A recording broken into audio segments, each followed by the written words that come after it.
These are the masters of speed. This is Formula One.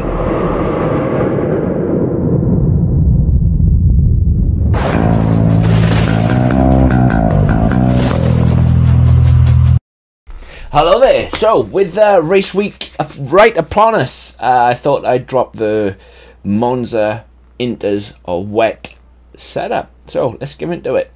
I've taken the dry setup, and if you guys have not seen my method behind creating Inters or WET setup, allow me to share it with you.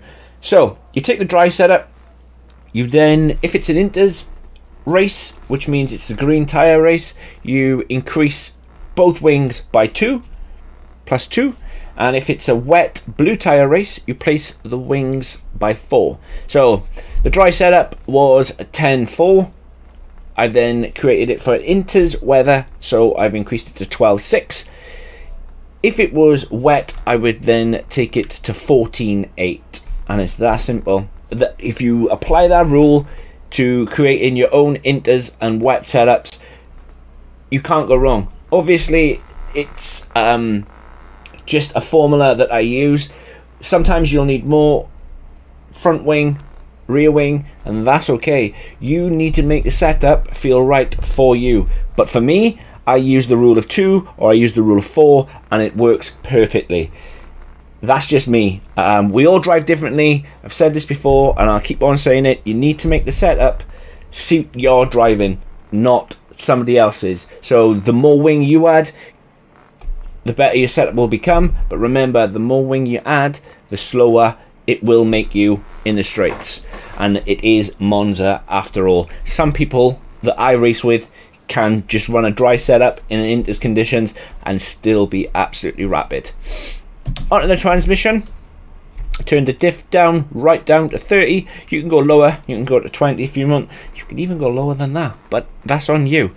I prefer 30, 25 and 100. Still want that engine braking. You could probably take it down to about 80 around Monza in the wet, simply because you will recharge, because braking distances become much longer.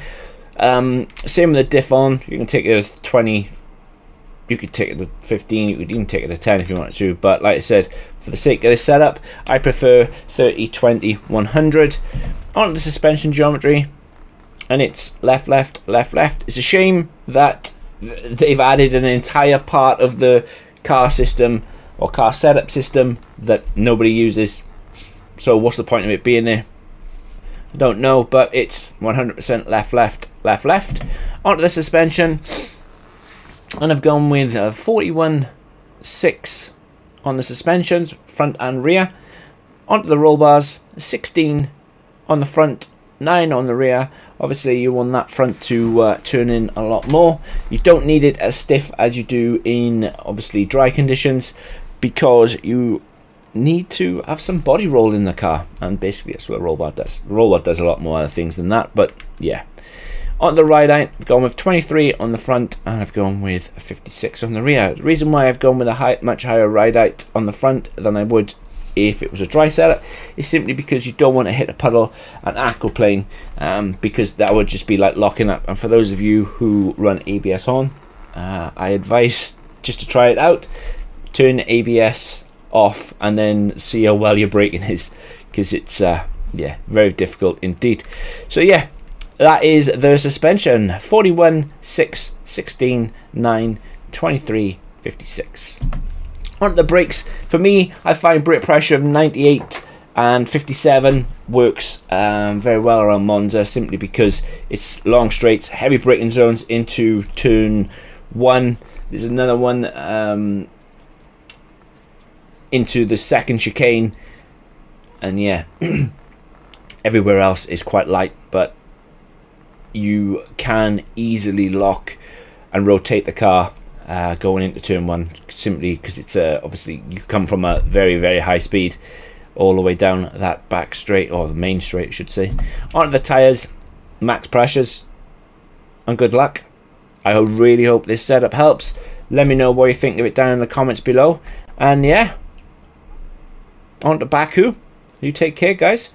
Do that good stuff. hit the like button, hit the subscribe button for more content, and yeah, I'll see you in the next one. Peace.